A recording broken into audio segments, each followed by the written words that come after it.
Hello, and welcome to another installment of the Full Quota Podcast. We're on the other side of the Ireland T20 and ODI series, that white ball series that South Africa did win 3-0. I think everybody is happy on the stream. But today we're not going to be talking about that. We're going to be talking about something quite interesting that has a lot of our South Africans involved. Minor league cricket up front with Nate Hayes. And then on top of that, after that, we're going to be talking about the social justice and nation building project and hearings that are happening at the CSA offices, with everybody discussing all their experiences in South African cricket. But as we get started, as always, please do remember that you can interact with us on all these various platforms, on Facebook, Twitter, Instagram, and YouTube. Please, the most important one at the bottom, please, I'm going to close Tshepo here, like, subscribe, and click that notification bell. So we've got Tshepo and we've got Tim coming in, but we have a special guest for you today. His name is Nate Hayes. He's a correspondent on emerging cricket. He's here to discuss with us our first topic of the day, and that is minor league cricket in the USA. I know minor leagues as the lower leagues in baseball, where Michael Jordan went to go and spend his retirement, Nate.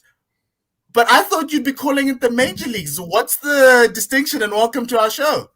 Hey, well, thanks a lot, guys. I really enjoyed your show, your coverage of the Ireland series. But yeah, basically you would think they would introduce the major league first, because minor league, the sound of it, like you said, it sounds like it's the lesser of something, and it is. It's the major league is coming, but it really makes sense to introduce the minor league first. And as you alluded to, it's very similar to the minor leagues of baseball, which are actually, minor league baseball is a collection of leagues that are regionalized. So being that it's not the major leagues, the funding and stuff is lesser, and your attendance is lesser, and obviously your minor league baseball doesn't really have much TV revenue. So the leagues are broken. The country's massive, geographically speaking. The leagues are broken into regions, and you play within your region.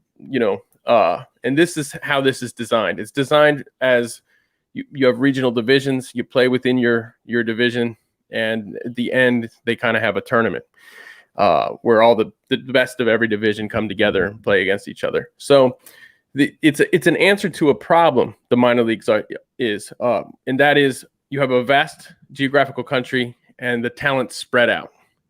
So yeah, that's the design of it. And it will feed into the major leagues, which will be a 6-team super, kind of like a 16 IPL style T20 league. Yeah, so if you perform well in the minor leagues, you'll earn hopefully a chance to play in the major leagues along with the other superstars they bring from elsewhere.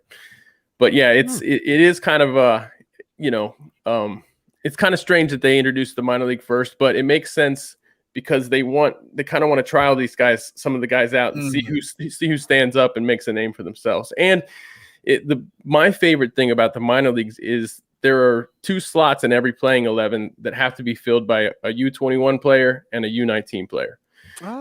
So it's a way of getting those younger players to play against the best talent in the country. It forces the owner's hands to play those players, which otherwise you'll have depending on the owner, you might have the best U19 player in the country who happens to be from a great area who doesn't even touch the field. And then another area in the country, you'll have the 20th best U19 player that plays gets every chance. So this kind of forces the owners to actually, do the right thing. Okay. So for our South African fans wondering why we're talking American sports, this is actually cricket, and it's a 27-team tournament, T20 tournament, as Nate says, played across the 4 regions of America, and it will last for the next 2 months. But the most important thing, the reason why we're talking about, is that there are 18 South Africans who will be playing in the minor league cricket. And so that's exciting for us. And we thought, and since we've come out of the Ireland series, and I'm a fan of emerging cricket nations, we thought, let's bring him on and let's discuss all of this. 27 teams. This sounds like an NBA style tournament. There are 30 teams in the NBA. This is 27. Logistically, it must be a nightmare unless if they're all playing in their regions and they're not playing cross-regional. Well, they're playing within the regions for now. It is a nightmare still because you have 27 different ownership groups, and it's a massive experiment, really. It's usually when you start a league like this, you don't start with 27, and they have to engage with the wide cricket community. If cricket was just a regional sport here, if it was just played in the Southeast or something, it would be much easier. But it's pretty much it's kind of played all around the borders of the country. There's not a whole lot in dead middle of the country, but there's that's just how it is. But yeah, so on the coasts and in the north and in the south, you have plenty of cricket, and yeah, it's there are a lot of logistical challenges. I've talked to Major League Cricket, the founders and the designers of the league, and they understand it as they're going to have problems. It's not going to be perfect right from the start. And they're hoping that all these 27 teams can each of them add something to the blueprint that everybody else can learn from. So you'll have some areas that do some things incredibly well. And, some areas will do great with balancing their rosters and getting the young players plenty of time and actually reaching into the community and helping the youth programs grow. And some of them will do great at the broadcasting side of it. You have two levels pretty much they've announced two levels of broadcasting, of streaming. One of them will have, the top level will have, at least 3 cameras, and the lower level will probably be more like a fixed camera situation. But it's all about what the venues are able to provide so far. So it's it almost creates some competition within the league to, have the best, whatever you can provide, whatever you're capable of doing, you want to do it at the best. So I have sorry, Tim, you go. Just quickly on the teams. So where is the strength in American cricket, and which teams are, shall we say, at the moment struggling to find their feet? Right. Where is the disparity?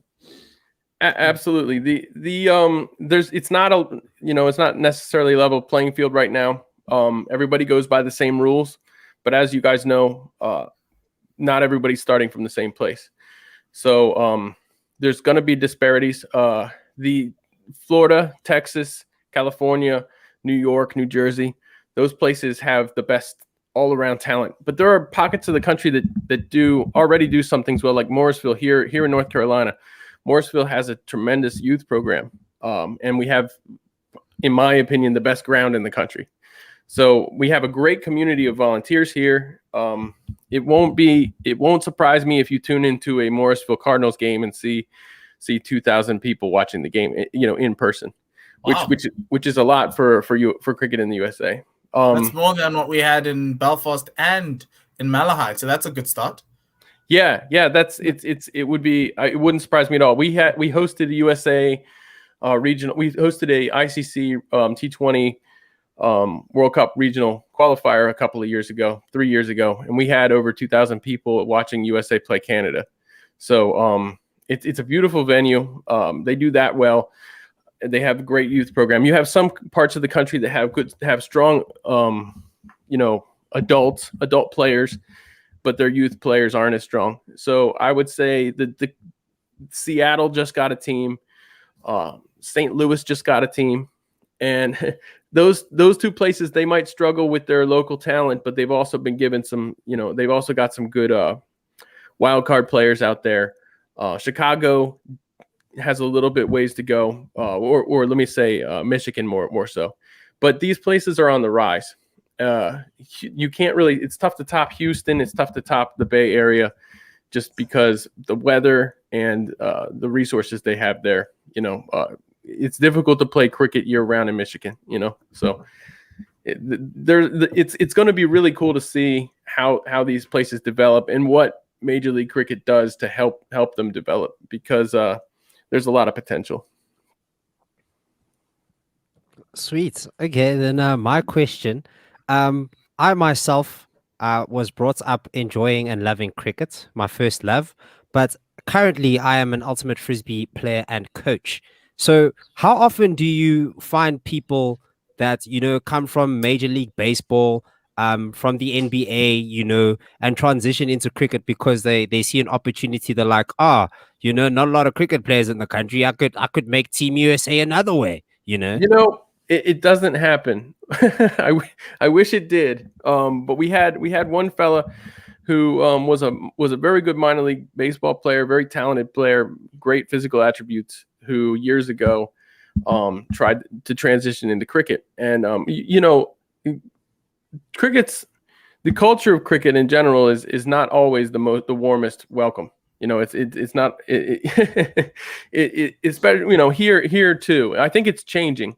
I think people are seeing the benefit of getting other people involved, but there are a lot of cricket fans who really don't follow other sports as closely, and they don't understand how certain skills transfer from sport to sport. A good athlete is a good athlete, and sure there are difficult skills in every sport, and but the T20 game presents an opportunity for athletes to kind of stand out.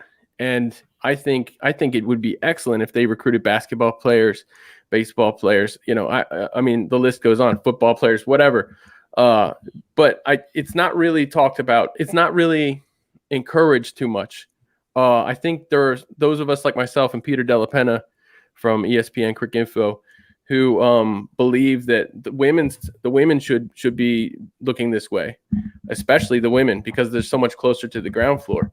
And I think they will. I think they're more open to it than the men are, just because the culture's much more cemented on the men's side. So it's difficult in club cricket here to I didn't start playing cricket until 5 years ago, and I joined a team, and they were very welcoming and welcoming. They were very cool in welcoming me into the team. But by the time you get to the game day, it's tough to fight for chances.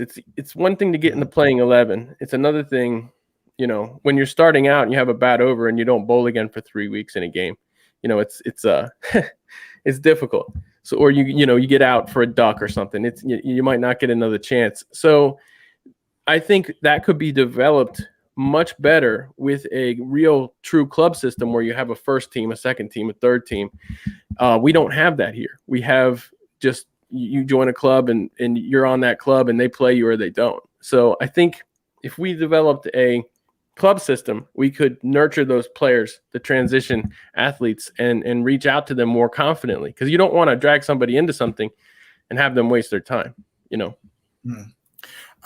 Looking at the competition format of the minor league tournament that's starting this weekend, is it like a regular season where everyone plays in his region and then it moves into like a playoffs where they play in one area? Yeah, so even inside the divisions, they're broken down even further. So you have, for example, the Southern Division is, you have Florida teams, you have, Atlanta, and you have Morrisville. And so they'll play, the closer teams will play each other a little bit more often. And then what happens is the South, there will be 2 weekends this year where the South will play the East, which the East would be like New York, New Jersey, DC. So you'll see them cross across divisions 2 times, and then afterwards, yes, there will be a playoff that takes place, and a national championship to actually be here in North Carolina. So I'll be able to just. So it's like the NFL with your cross division weekends and everyone plays. Okay, and then Nate, what's the plan with this from USA Cricket? Going 5 years, are they looking to? You spoke about Major League Cricket, but what are they? Is it a springboard to get more international players in, because there's quite a few, or is it? Yeah. Definitely, Major League Cricket, minor league cricket has turned into that, to bringing players over from overseas. We have former India U19 players, we have South Africans, we have Australians. We have more South Africans than anything else, but I think that's simply just the opportunity. I don't know if it was designed that way, but I think that's where the opportunity lied. But yeah, the long-term plan for USA is there's a little bit of a debate here about the kind of the ethics behind bringing people from overseas, as you can imagine, like the ethics behind that. Like imagine if South Africa decide to meet their quotas by bringing in players from West Indies or something like that. You know what I mean? Like, and that would be a shortcut that would just like, it would be a bad idea because it would undermine everything that you're trying to do, you know? So that's kind of the worry here, is that you have a lot of the locals here who feel like it's taking away chances from players who've been playing their whole lives to try to make it to the USA team. And yeah, it has done that a little bit, but you know, it's also kind of like, well, this is what sports is. You know, this is kind of how sports. They still have to be here for 3 years. They still have to perform at the end of those 3 years. They're going to be playing against our guys that have always been here. Those guys now have a chance to see what they've got and get better too. So there's a flip side to it. But yeah, the overall USA's actual goals are different. The USA Cricket's goals in 10 years, they have a 10-year plan. They call it their foundational plan. And the plan is by 2030 to be a full member. That's the ultimate plan. And, you know, there are a bunch of other little plans along the way but all of those are kind of stepping stones to get to the ultimate goal of being a full member. Whether that means we play Test cricket or not, because that definition of full member is evolving. We're not sure. I mean, they are de-emphasizing any multi-day games right now. It's all about T20. Okay. And in terms of interest with this minor league happening in just a few days, what is the interest like to the normal American? Are they engaging at all? Not necessarily are they going to watch, but are they adverts? Is it being publicized? So can the average American sit down and watch? What's the take on that? Well, with the kind of the partnership with Sling TV and Willow TV, and a lot of this is going to be on YouTube. So it will be accessible without requiring subscriptions. That it being on YouTube is a good thing. It requires, however, it does require some evangelizing on the part of Major League Cricket and the existing fans. Right now, I believe that the fan base is very much around those players who are who are playing in the minor leagues. So, for example, if you have a really good youth program, I noticed they did an exhibition season last year, and it was kind of neat because it was a small sample, but you could see where the support was, which teams had support based on the clicks on YouTube, you know, and the cities that had the best support also had very, very good youth programs. So you've got this connection between the cricketing community that's local to there. So it didn't seem to matter who you were bringing in from outside. That wasn't fueling the clicks. It was what seemed to be fueling the clicks was, we've got a great youth program. You know, several players on this team came up through that program, and now all the locals there want to see how they're doing. And but as far as reaching out into non-cricket communities, that really hasn't happened. And it's I think that's always a big challenge. But when you look at right now, I think what they're trying to do, the biggest hurdle right now and the priority right now is to unify a pretty desperate country. As far as we have all these fiefdoms, all these little empires all over the country. And that's the biggest challenge, is to unify them behind this league, because everyone wants to do their own minor league cricket. It's like every little empire around the country wants to do this, and they want their version to be the official version. Well, we already have an official version. These are the guys who have the partnership with USA. Let's get behind them. And that's so them trying to unify the country came started off with some of the owners that they got, because they engage with the community, with people who are already in these communities and active, and get them to be the owners, which was smart. And so they're kind of starting there, and you can see it in their marketing right now. They're really just trying to appeal to to the existing cricket fan base, because you'll see a lot of big name cricketers wishing the league well, shared on social media and stuff, and it's always cricketers. It's not Michael Jordan. I don't think they can afford Michael Jordan, but you know what I'm saying. If you could get mainstream American athletes who are well known, if you get, or even just regionally known, to do some of this, you could potentially reach out more into the mainstream. But that's always a challenge here, is reaching into the mainstream. The average American that doesn't come from a cricketing family just doesn't really know much about cricket at all. A lot of people think it's croquet. It's better than baseball, though, and I think you can usurp baseball if you put your heads together. Well, I think that would be a mistake. Baseball is such a important part of the American fabric. It's like it's just woven into American life. It is slipping because of I think, in my opinion, I don't think they care enough about the average fan as much as they do about the corporate fan. And that every sport evolves to that eventually. But I think it would be a mistake to put it up head to head against baseball. I think it's good to emphasize the differences between the two, or emphasize where baseball's falling, where baseball is failing. Try to fill that gap. Like baseball is always talking about changing these a lot of rules that people, I think, because baseball is always looking for this balance of, they think their games are too long. A regular baseball game is much quicker than a T20 game. It's like 2 hours, 2.5 hours, max 2.5, max 3 hours. But typical games about 2 to 2.5 hours. And but they want high scoring, quick games. They want those two things. When you get to that point, you have to alter the rules. You have to change the rules, because high scoring in baseball means the game's going to take longer unless you start changing all these rules. One of the things they're talking about is restricting what the fielders can do. And the whole reason is just to make the game quicker. And whereas in cricket, you have this amazing amount of fielding positions that you can set people in.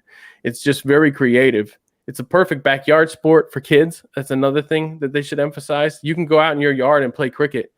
You hit that bush over there and you're out. Set up a chair and that's your slip fielder, whatever. And that's some of the stuff I think they should emphasize. And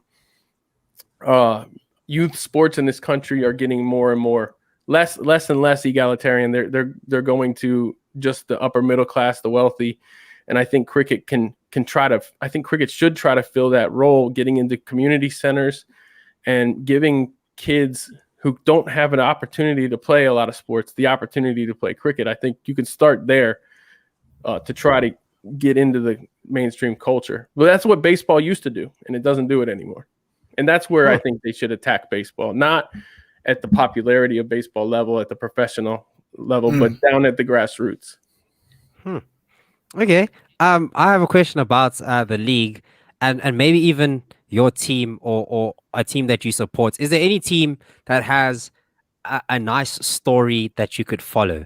Like, let's take the Milwaukee Bucks, for example, who just won the NBA. They haven't won the NBA in forever. Giannis, he's this guy that came out of nowhere, great guy, MVP player, great potential, for the future. Like, is there any team that has a cool story for us to sort of buy into? I.e., Nate, which team should we support? Well, Yes. Well, that's a tough one. I'm trying to be as neutral as I can. Obviously, I have a team right down the street here, and I know all the players. And tell us that team. Tell us more. So, I think what you should do is maybe talk to me at the end of the season, because I'm trying to put cop-outs. I'm trying to encourage these teams to kind of do the right thing, play, not just put the U21 players in the 11, but give them bowling, give them batting. I'm trying to, a lot of my coverage focuses on the younger players because I think it's so important. It's part of our future. It is our future. That's all there is to it. And I think so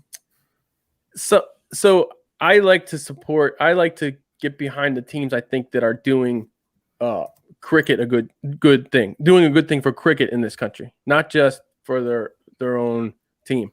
So I think Seattle's interesting because it's a brand new team. I think a year and a half ago, probably nobody would have thought about them. But they're not only making a push they have a minor league team now, but they just announced today, about an hour before this call, they just announced that they have a Major League Cricket center there now. They have a 2-ground facility with turf wickets that they're building, and they have an indoor center, and it's beautiful. There's a big old mountain right behind. The scenery is gorgeous. So I think they're kind of really trying to make a name for themselves there. So I would advise. The NBA took their basketball team away, so might as well have a Major League Cricket team. And they got a hockey team now. They do have an NHL I saw that expansion draft. That was very fun. Well, the funny thing was they have an NHL team now, so they brought some of the old time NBA players out to the parade or whatever they did to the event, and a lot of people were like, "This is just rubbing salt in the wound that we don't have a basketball." So it's I think they're interesting to me. I'm curious about them. One of my favorite team names is the San Diego Surf Riders. I think that's a cool name. I like the Manhattan Yorkers. I just don't know why. Because you've been deprived of Yorkers in our South Africa. So now you'll take whatever Yorker you can get. Yeah. Well, and of course, the local Morrisville Cardinals team would want me to encourage you to. Oh, yes. Honestly, to be honest, and trying not to be biased, they're probably going to do the best job as far as the presentation goes. So they'll be the most palatable team to consume on YouTube, I believe. It's there's. I'm still learning the teams myself. There's so many. It's really hard to keep track of it all. Going from 0 to 20. Just right into it. It's. I just love it. It's like everything's big in America. Yeah, yeah, and I think this. So one thing I'm hoping for is this evolves at the major league level. I would love to see this evolve into one of the reasons NFL works so well is it's primarily a weekend league. You go about your week, you work, you listen to talk radio about the game coming up that weekend. You watch shows about the game coming up that weekend. You get amped up about it. You read about it, and then the game happens, and you're sitting there with a beer. And Premier League. Premier League too. Yeah. No, yeah. I'm with you, Nate. I'm with you with my Kansas City Chiefs. I'm with you. Yeah. So, and then my favorite thing about baseball is everything is a series. You see, the Orioles will travel to the Yankees and play 3. That's my team, the Orioles. They'll travel to the Yankees and play a 3-game series, and it's a part of the standings. So if you get whitewashed in the series, you lose all 3 games. You still have the standings to play for. You lose the first 2, you still want to win that 3rd game. It's just as important as the first one, but it's in a series. So you can go see the Yankees. Oh, the Yankees are in town this week. You can go watch the Yankees. So I think I would love to see a cricket league join those 2, do a Friday, Saturday, Sunday league where you have the more or the LA whatever plays. The LA plays New York 3 games this weekend, and in simulcast have the whole league doing this. And to me, that would be the perfect cricket league. And then during the week, they travel to the next place. Everybody, talks about it. You get it drummed up. And I think that is the model to break into USA fan base. Okay. So let's get into the nitty-gritty. What about the South Africans? How are the South Africans settling in? I see a lot of clips with former Proteas Dane Pete and Rusty Chavon doing a lot of coaching as well. So just give us a backdrop of their influence as a whole and the guys that have done well so far. All right, Tim is like, let's get back on track. Let's talk about the Safis here. Serious. We are a South African show. That's how we pay our bills. No, that's cool, man. I'm with you. So it's hard for me to keep up with everybody, but I've been paying attention as much as I can. I'll start with Dane Pete. I'm probably not saying his name correctly, but perfect. That's perfect. Okay. So he's honestly, I've talked to him. I've talked to people who are in the area. He's in DC. He's located in the DC where I'm originally from, that area, so I know it pretty well. I've talked to guys who are around him. I've talked to the kids who he's mentored or coached so far. He's about as likable as a person as you can find. I mean, he's an incredibly nice person. Comes across very genuine, and everybody I talk to says the same thing. So. He's an asset there. All these guys are coaches too. They're not just players. So Corny Dry, used to play franchise cricket here. Yeah, that guy has an incredible reputation. Like he's from all accounts, he's got a terrific attitude. He's a good leader, enthusiastic coach. Atlanta has him, and they're happy to have him on their team. For sure. Willie Luddick. So actually that was the first thing I wrote about for Emerging Cricket was that he was coming here. Him and who was the other guy? I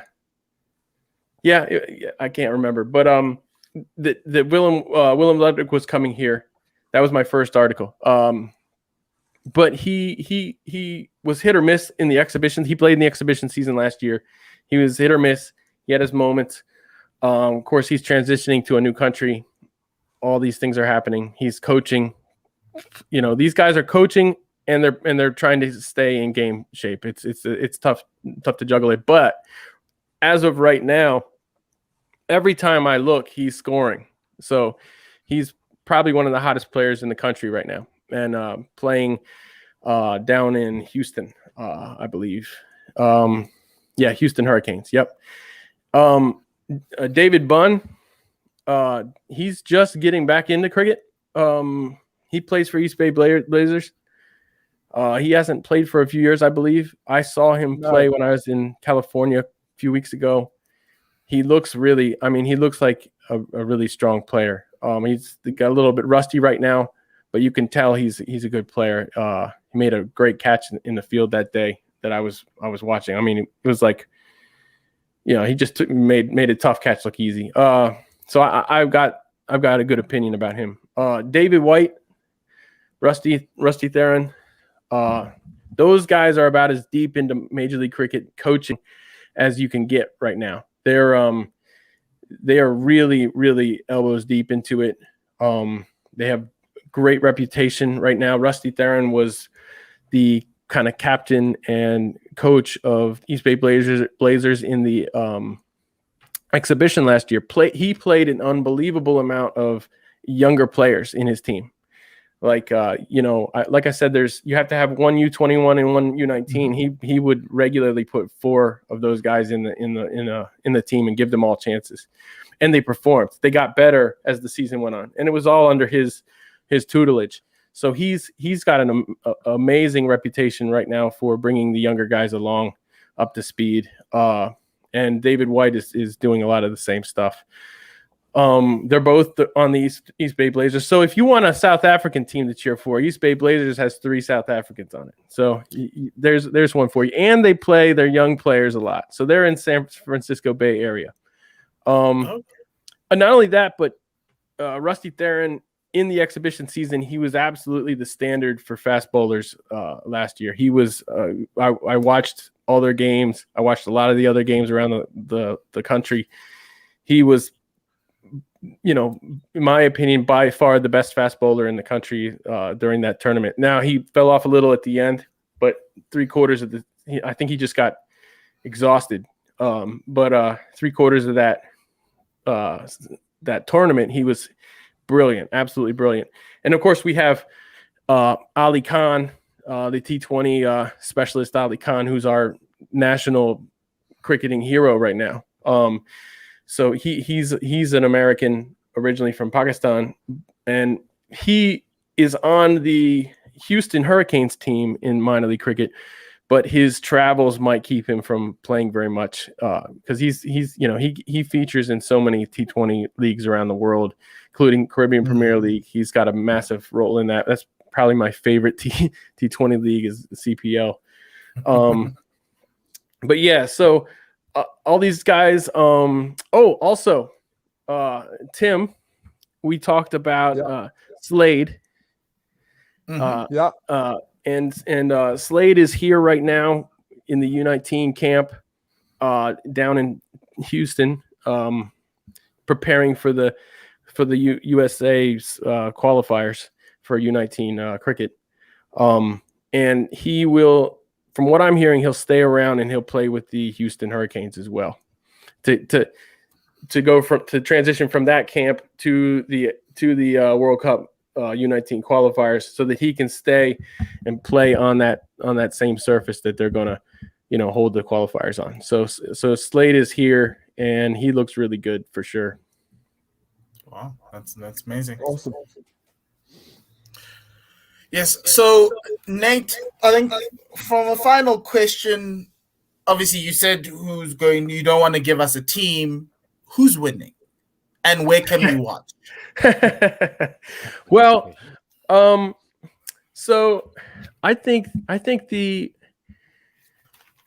that's a really tough question. I think the best overall teams are probably going to be Atlanta Fire looks really nasty. They look like such a good team. They have, like I said, they have Corny Dry on the team. They have Aaron Jones, who's probably the best batsman on the USA setup right now.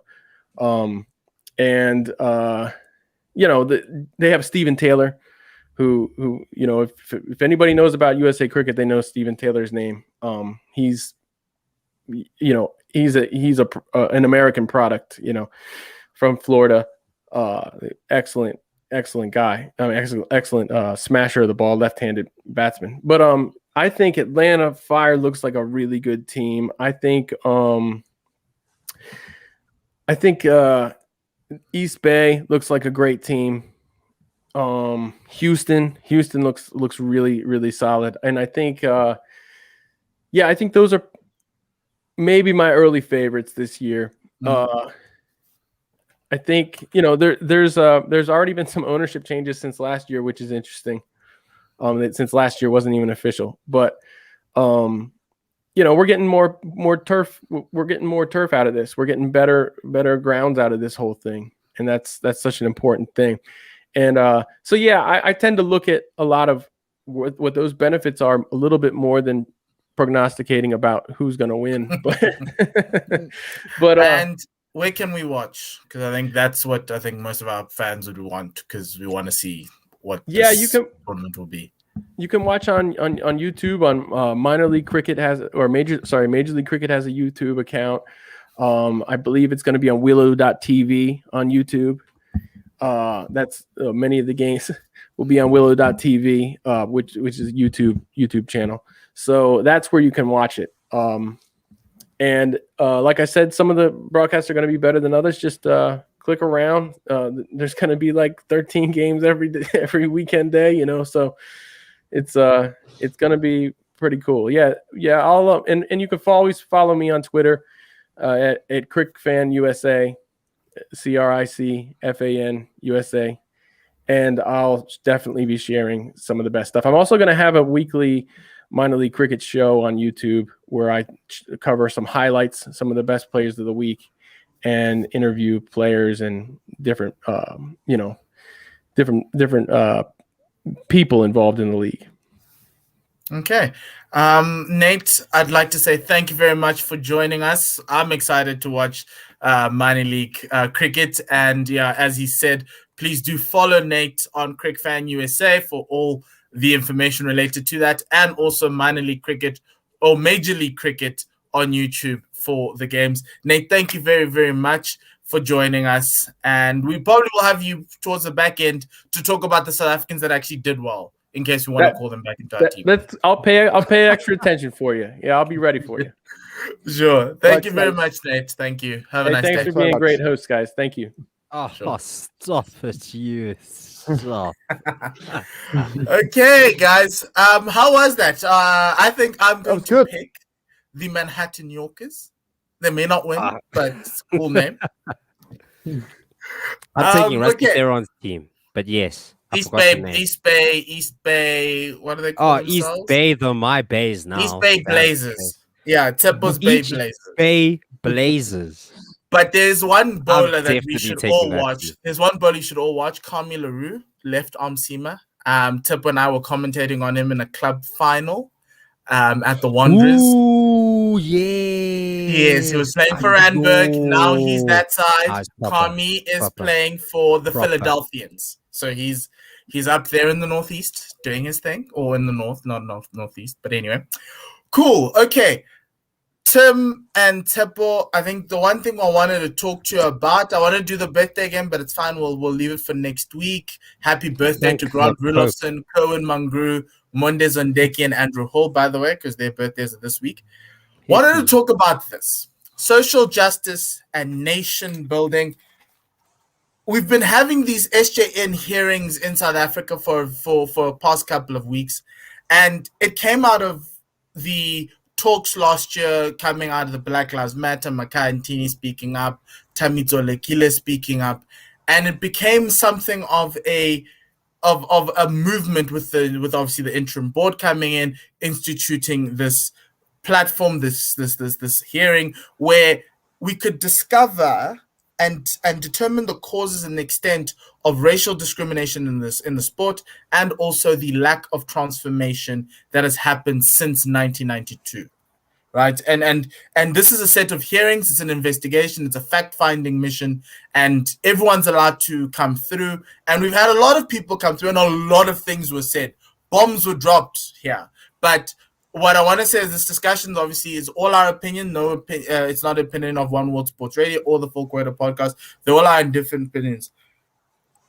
My thing was, having gone through that, I kind of felt teary-eyed. I was angry at times.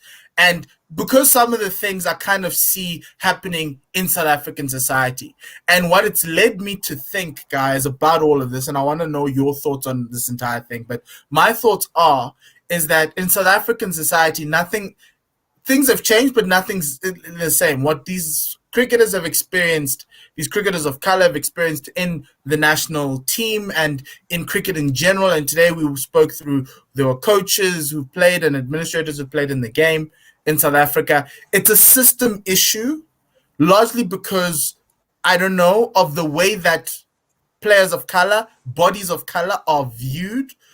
Because we've always, since 92, we've been trying to put people into these former white-owned spaces, trying to get them back in, and we haven't necessarily been made accommodating.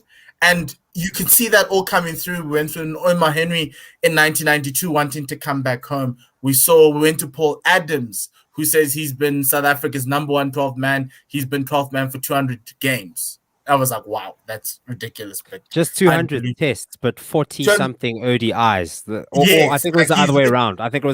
Yes. Then you have Eddie Lee and Aaron Pangiso saying, I took 3 wickets one game, next game I was out. I was told that we're not going with 2 spinners, but other guys were given opportunities. Then we had the stories about the Drinks Must Fall campaign, with Kaya Zondo being brought on tour, JP Germany getting injured, but Kaya Zondo doesn't get to play. They fly in Dinalga. And all the things that are coming through the wash, and all these stories that are coming through the wash, who need to be heard. And I'm glad we're having this, because it's a platform for everyone to just voice their opinions. Tim, I'm going to start with you. What do you think of this, of this social justice nation building? And what are your thoughts, like, as you listen to the stories? I think it's a good opportunity for everyone to give their experiences of what happened. I think it is important. I think too many people don't know about what happened and the experiences that were involved. on the experiences themselves, I'm not surprised at quite a lot of it. I'm not surprised at some of the attitudes. I'm not surprised at the lack of communication. I think lack of communication has been a huge problem for the last 25 years. It's not necessarily racist, but it's a poor management from certain individuals not being able to explain situations much better.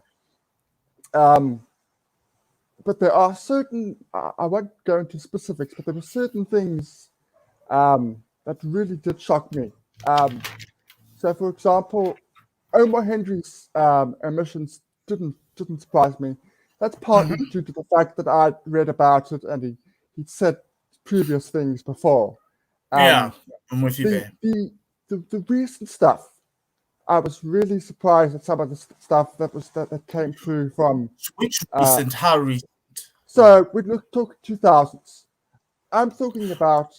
So like Graham Smith era. I'm Roger Telemarcus. White players traveling in one bus and players of color traveling in another bus. I just couldn't. My jaw just dropped. There's certain things where I can see how they are perceived in a certain way, but that for me was just like a huge red, big thing. It just astounded me. But I think as I say, I think it's so important. I also think it's important for those that have been accused of certain things to also make their presence. Yes, and that's what we've been promised. That's what we've been promised by them. Yeah, they need to be okay. Whether they're right or wrong, they need to say their point of view. It's very important. We'll get that. We'll get to that point. We'll get to that point. I think a little slightly later. But they've been given an opportunity. I've got a question to ask the both of you around that. But Tshepo, just your initial thoughts on this. Going through this, I think you're slightly younger than myself, so I think our experiences might be different because I got triggered by all of this based on how I've gone through like schooling and everything else. Like when Mpho Ramela spoke about schooling, I could understand that completely because we went to the same school. And everything that the cricketers experienced, I've experienced in corporate South Africa. But obviously, you're slightly younger. You grew up in an era where I think it was a lot more integrated, even though mine was quite integrated at the time. How do you take all of these stories in? Look, I'm not going to lie. It's hard for me to take. I think it's got a lot to do with me personally, how I grew up. I mean, I grew up in the burbs, as like a white person. As a black person in a white environment. You sort of pick up what the people like talk about. Or at least I don't want to like belittle me myself, but I tend to sympathize with white arguments like more often than not, because I mean that's just and it's a very strange situation because I mean you're told to sort of earn your spot. You're told that I don't know what the quota, let's just use the quota system is bad, but like you need people to play games. We need to get proper representation, and I didn't want to believe that people were being left out because of race. I was more inclined to believe that you're just touched because you're a bench warmer. But I think I only really listened to Paul Adams' SJN hearing, and I won't lie, I didn't finish it, but it's just some of these things aren't surprising because of like the time. As Tim was saying, I mean, like we're a nation in transition, and I'm not surprised that people were still racist after apartheid, is what I'm saying. But just he mentioned something about his game time in tournaments that really got me thinking very hard. Because in 2015, like my sentiment was, Vernon Philander was played at the wrong time. Quota system was to blame. Quotas weren't met. And then this, that, or the other. And then, at that like remembering that, I was like, yo, the quota system sucks, bro. Why didn't we play Kyle Abbott? Wow. But then like I started thinking that people at the top could have planned for things to go this way.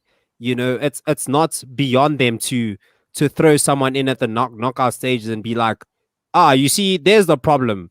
But the problem was bad planning. It's not like the quota system was a surprise. If you knew that, let's say, if you knew that Vernon Philander wasn't the man for the job, play him earlier and be more be more professional about how you play your players. It's like maladministration that's being mixed with all of these with racial dynamics that we need to that need to be addressed. It's just something that has to happen as South Africans. And sorry for rambling on, but I mean there's a lot. You can ramble all you want. Just take your time. Yeah. One more thing that's like the more I think about it, it really bothers me is like the exclusion of players to the extent that it starts harming our good players. So let's take AB de Villiers, for example, like actually the prime example, because once again, 2015 World Cup, I think like I genuinely think that's like racial like dynamics or racial relations played a large role there, and it soured a lot of relations, and it's because it was like handled badly. When Mark Boucher got injured, Tami Tolekile was on tour as the replacement wicketkeeper, but then now we make AB de Villiers keep.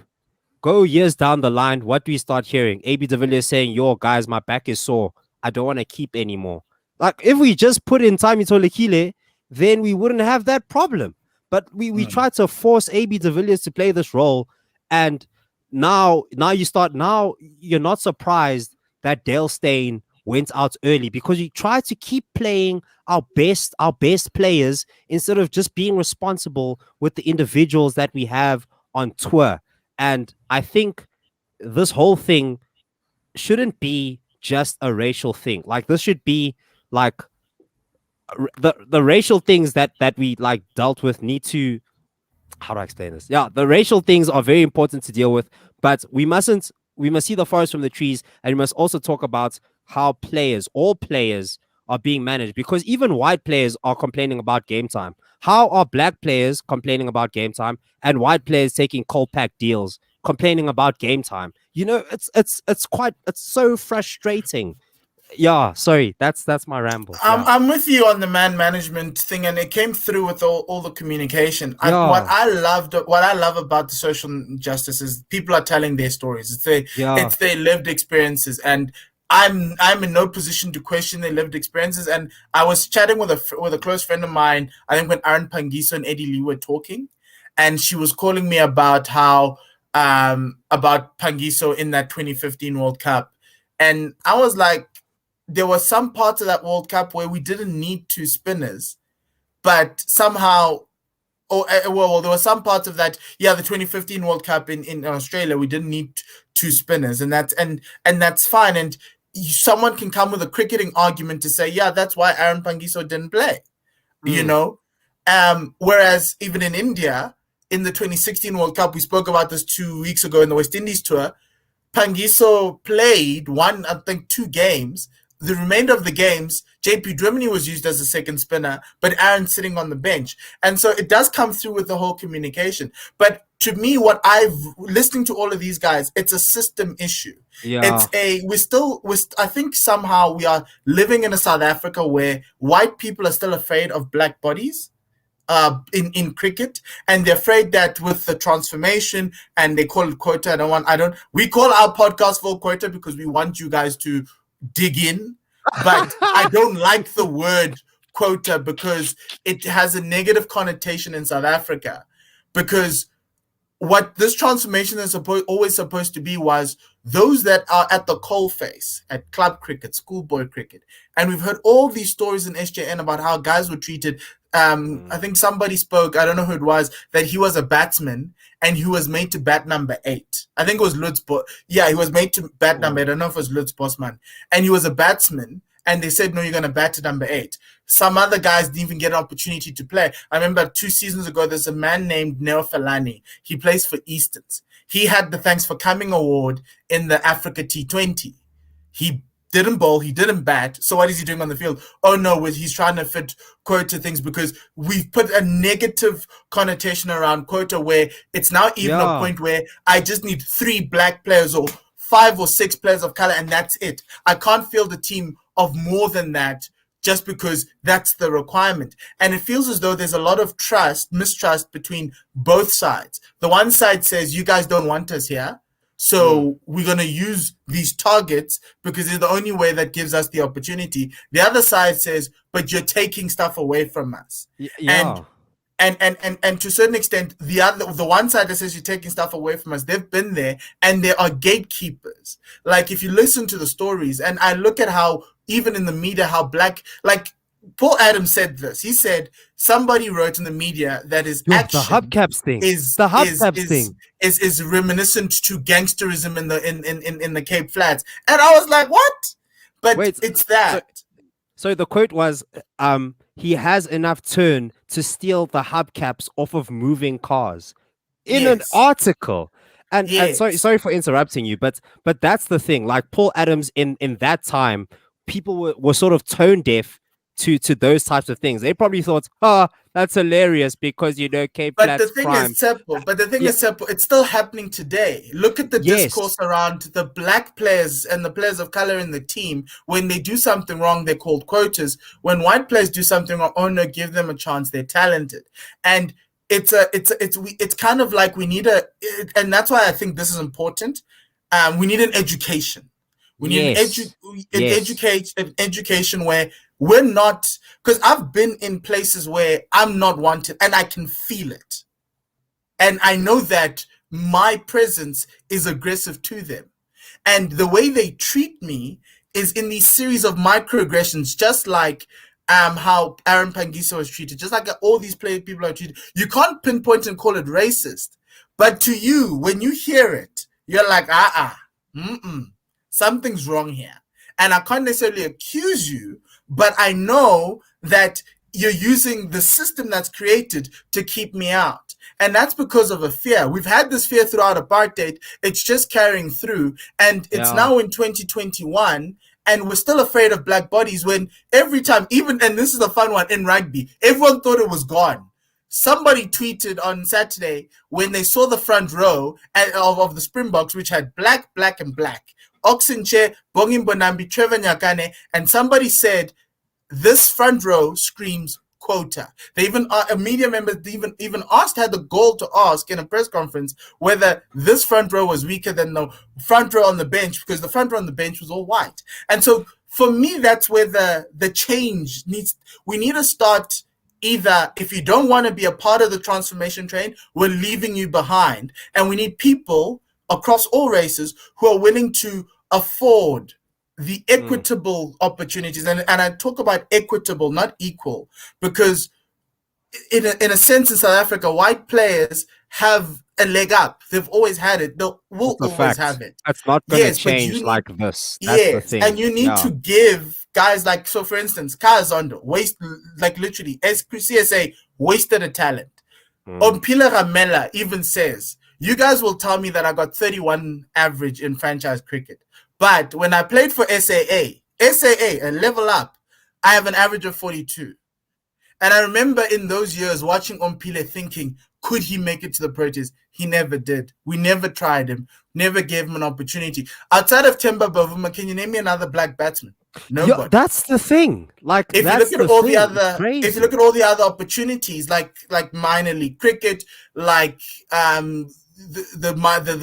club cricket leagues in the UK, they'll all go to white kids. They don't go to black kids. No one's fighting for black kids. And that's why this is so important, because we need a shift in our cricket structures that has the ability to fight for those people who can't fight for themselves, because that's where the game grows. Tim, like I've said a lot, but I think for me, one of the things about going forward is I would be okay. I would be okay if Mark Batch and Grant Smith came in and said, we said what we said. We didn't know it was offensive at the time. We apologize. Yeah. Yeah. Yeah. And for all the guys who've been named, all the white men who've been named, I'd be okay with that.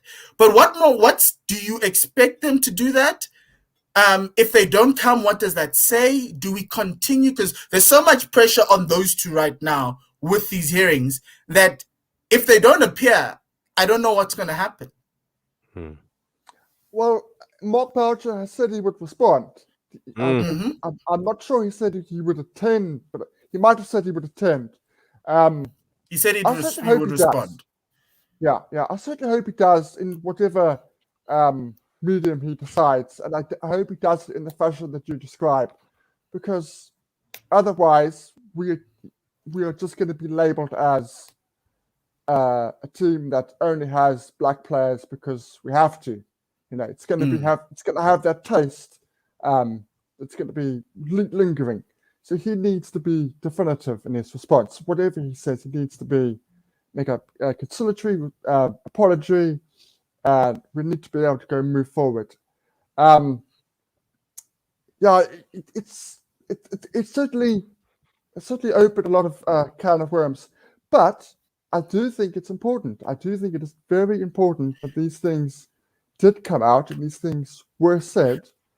Can I ask you something? How important it is for the white community to listen and not just brush this under the carpet, as Tshepo says? These guys just didn't have enough skill to make the team, and they're just standing on soapboxes.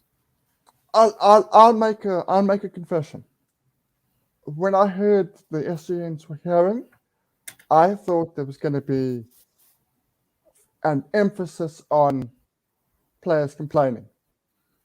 I'm 100% going to put that out there. I thought there was going to be whinge with nothing, just a bunch of words. I have watched 85% of the hearings, not every one. And I couldn't be more wrong. The statements were honest. The statements were heartfelt. And they came with stats. Eddie came with stats. I was like, okay. Yes. I can't fight you. They came back and they backed up their statements. And I think that was important. That was important. So you didn't have this hot air and being put onto Twitter and people attacking each other. I also think that the judge has handled this extremely well. I think that he needs to be given a huge plaudits. He hasn't let it just run its own course. He's kept it within a good manner. So yeah, I as I say, I couldn't be more wrong, but I'm glad the players have had their say. We still got a long way to go. Yes, Everyone's writing a statement. We've still got a couple of weeks left. More people coming forward. It's going to be interesting to see what they recommend. And I just hope whatever they do recommend, CSA don't try and move the musical chairs, so to speak. If they start recommending things, I think. Well, look, we've got a new board, so they might just and that's one of the interesting things about Mpile's statement on Friday was that they're speaking about the appointments of Graham and Mark and how those went down. It'd be interesting to see what the judge says about that. Obviously, with the evidence from the parties that were named. Who are in that meeting to corroborate or deny or whatever it is. But it'd be interesting to see how it shifts South African cricket. Tshepo, how do you see us going forward with this as a nation? I think it's a tough question, but what would you like to get out of this? So I want to see problems being addressed. So selection was a problem. People weren't getting game time. So what I want to see in the South African team now is people getting game time. And I guess because now we've just been to Ireland and we've played like minnows, people got more game time. Associate Nations. Associate Nations. Even though Thank they're you a for full correcting me. member. They're a full Even member. though, but at least a lesser team, a team where you'd normally test out experience, and that could sort of cover the whole thing. But I think we need to start giving players game time experience. I mean, I know I bring up Frisbee a lot, but I mean, it's a reference. When I go to a tournament as a coach, I have 18 players. 18 players have paid to go to this tournament. 18 players must play. That's the way it should be. And don't do and this happened to me in or not to me, to a friend of mine when he played provincial hockey. Don't just meet the quota of 40% and just play to meet the quota. Play people and give them an opportunity to do well. And I think I honestly, genuinely believe that is what's happening at the moment. People are being chosen on merit, and I think Mark Boucher is doing the right thing in terms of selection there for now. I've just checked the sample between what's from the West Indies series to the Island series. Looking back more, the IPL probably skewed a few of those stats, but people are getting game time, so that's good. Yeah, for he's me. used about 29, 28 players since he started in T20s, which is a lot for a South African team. And literally, especially going to the World Cup. And the touring, and everybody on the touring squad I've checked has played a game. Everybody except Sisanda Magala has played at least a game. Well, it could be that. But either way, the fact is, that's a change that I want to see. Yes, but Sisanda went home, just to clarify, Sisanda went home after the West Indies series because he had an ankle injury. So when the team went to Paris, from Paris to Ireland, he went to South Africa and the rest of the team went on. And that's why Bjorn Hendricks came on tour. So just to clarify for people And Bjorn Hendricks got some games. Credit to him. He got games. So yeah, I'm happy on that front. And then I would personally like to see Mark Boucher. He needs to respond to this. You can't not respond. Don't do what's this guy's name? The people from the TRC that didn't pitch up, bro. Just pitch up, bro. Be a man, fess up, and say what happened so that we can move forward, because we're not here to point the finger of this guy's a racist, that guy's a racist, and they are we're kicking them out of society. You're going to lose your job because you're a racist. No, I don't want that. I want you to come to us and be like, look, this country's it's a crazy country, bro.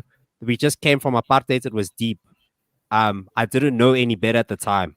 Now I know better. I'm coaching black players. They're telling me these experiences, like what Faf du Plessis did for the Black Lives Matter movement with that post. Something like that. Something that shows that you're not tone deaf, because that's what's you need to do as the South African coach, because that's our country. Yeah.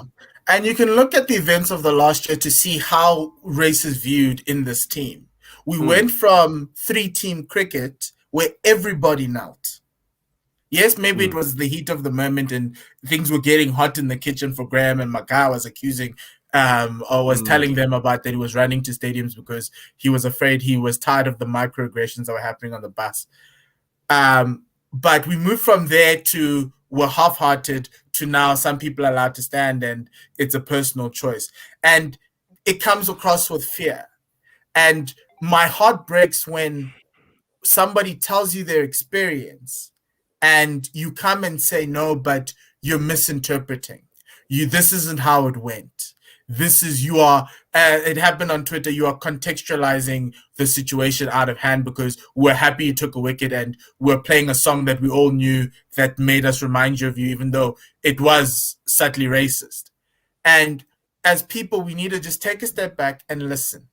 A hurt has happened, and it's not only these cricketers, it's a lot of the black cricketers in South Africa who've gone through this. And it's not even just all the black cricketers, it's every black person in South Africa who's been in a white space, who's had a microaggression. I've had microaggressions where I work for years. Ever since I've started working, there's always these series of microaggressions. You know that these guys are using the system to fight you and you just can't break through, but it's fine. You won't bring it up because you know that you need to just keep on going. And we don't want that. We don't want players today to suffer. And the best way is for people to listen. to Yeah. take it in, listen, and just say sorry. All we don't want money. We don't want. Yeah. And the thing is, black players don't want their places in the team. Nope. Just because it's out of merit. The only reason why the transformation system is there is because if it wasn't there, we wouldn't be seeing black players, because the system was designed to keep black players out. It's Yeah. never changed. We just joined in and we said, give us an opportunity. And then it wasn't happening. It took them a very long time to start getting black people coming through the system, or a whole lot of black people coming through the system, to the point where a guy like Etienne Balati, he's taken the most franchise wickets ever. Our franchise system has ended. He sits at the top, having taken the most franchise wickets. Has he ever been given a Proteas call-up? No. He's never even sniffed a, here come from a camp, here's a Kitnyana, a Proteas Kitnyana. He's never sniffed that. An opportunity is all But we're that's asking the for. system. Yeah, And exactly. And it's not even we're asking for the opportunity. We're just asking it's not even we're asking. We're just saying that we've moved on. It's the new South Africa. As part of the new South Africa, we should be looking to give more people the opportunity to play this game. And I when people say no, grassroots development must start at the grassroots, I kind of feel like, oh wait, guys, you're just kicking the can down the road. There are people inside who are experiencing that, and that's what I loved about the SJN earrings, because these are experiences from people sitting inside. I just would like to hear from Kaya Zondo. I would like to hear even from the white players who left. I would like to hear from what they felt. I'd like to hear from everybody. It's not just a black thing. It's just right now all the black players are coming in because they feel, and that's one of the problems about this conversation. It's happening amongst black people. It's not happening amongst white people. And those are the people we need to change in order for us to move forward. And I don't know how that's going to happen, because if they feel it, if people feel attacked, they get defensive. But I'd like people to come through and just say, I'm sorry. You know what? And I'm okay with that. I'm okay with that. I don't want answers. I don't want excuses. I don't want but you want the best spinner in the country. Look, I don't like arguing with people's lived experiences. I just want you to sit there and say your piece and apologize. But Tim, okay, so I'll go with Tshepo, then I'll end with you. Yes, Tshepo? Oh, so I just wanted to mention one thing. People often say that quotas is going to slow down the development of the country. Just look at what happened with our rugby. Their quotas are I think they're even higher than the cricket's quotas. Rassie Erasmus, same amount. Okay. Yeah. Okay. Yeah. But Rassie Erasmus. It's done differently. Like it's not like either way. It is done throughout the year, but they have the same amount. Either way, look, they embraced the system. Like Rassie was clear that he embraced the system. He understood that that's the way the nation goes, and then won a World Cup. So it's not like we can't do it, you know. And yeah, that's all I'm saying. Yeah, it's not like we can't. So, Tim, do you have any final thoughts? Just on the, I know that some people are saying, but this person is wrong about this, and this person is wrong about that. Not everything that was said at the SJN was 100% right, but that doesn't change the fact. That doesn't change the fact of what their lived experience was. Yes, I noticed a couple of things that certain individuals got wrong. You know, the odd date here or there, but that's irrelevant when they go with what they've experienced. So I think that's important to take into consideration. Yeah, I just hope this doesn't end up like the Nicholson report that happened in 2012 and just sat on a shelf only to be dusted off in 2020 and still be fought over by SASCOC. So I really do hope that does bring change. But gents, I'd like to say thank you very much for joining. Thank you very much for being with us today. Thank you to Nate as well, who's still sitting in backstage. So hello. Oh, what a man. And yeah, just remember, you can a couple of things. You can follow Major League Cricket on YouTube. Just type Major League Cricket, you'll find it, or Crick Fan USA on Twitter. That's Nate. On top of that, the SJN hearings are continuing. You can just search it on YouTube, you'll find it, and every day there's a hearing. I think we're waiting to hear from the former CEO of Cricket South Africa, Thabang Moroe, as to what his expression was. And most importantly, as Tshepo says, please like, subscribe, and hit that notification bell to close. And then finally, as we close off, one last thing before we end the show. Remember, we still have a battle on. It's the us against the colony. South Africa, or not the colony, but it's the colony versus the colonizers. South Africa versus the British and Irish Lions, which will be live on One World Sports Radio, live rugby commentary, Saturday, 31st of July, 2021, at 6 p.m. South African Standard Time. Dave and Otto will be bringing you that game. But thank you very much, gents. Thank you very much to everyone who's joined. And from everyone else here at the Full Quota Podcast, remember to like, subscribe, and follow us on our platforms. Lesale kakagiso. Sheesh. And ending that.